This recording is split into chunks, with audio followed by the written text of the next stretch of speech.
Hi, I'm Nancy and I'm with Display Sales. Today we're going to do a banner bracket install with a banner.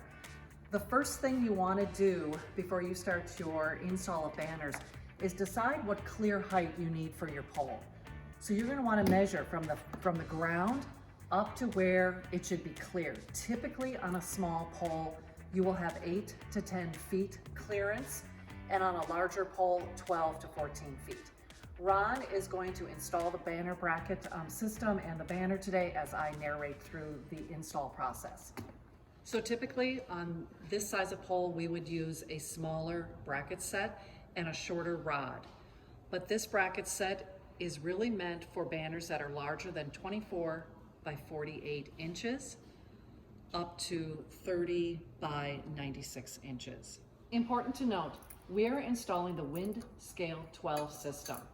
On the Windscale, there are arrows on the banner bracket that you want pointing towards the banner. So on this system, 2 bands will go on the top, the arrow points down. On the bottom bracket, the arrows will point up towards the banner. We do not want to over tighten the bands because they can actually break. So now the 3 straps are attached to the banner casting. The next step is to install the fiberglass rod into the banner bracket.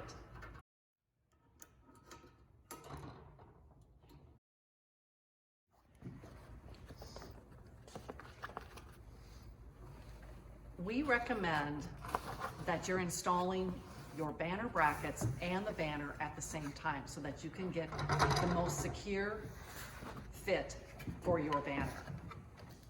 So Ron's going to use his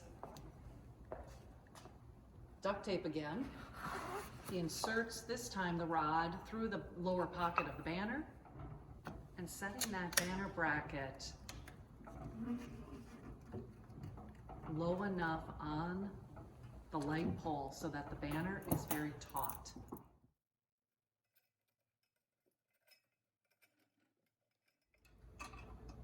Some of you may want to use an electric screwdriver. We do not recommend it because it over tightens the bands.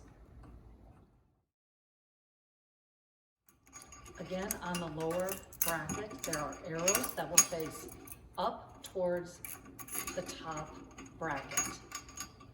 You can also see the grommet in the banner and the hole in the bracket that will be used to tie off with your zip tie.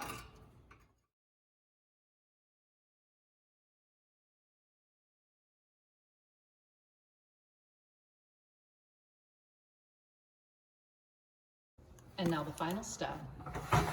Once both brackets are secured with your bands, slip the zip tie through the grommet and the hole in the casting or the banner bracket and zip tie to secure. And to finish off, you may want to cut your banding straps off close to the pole along with the zip tie that's holding the banner to the bracket.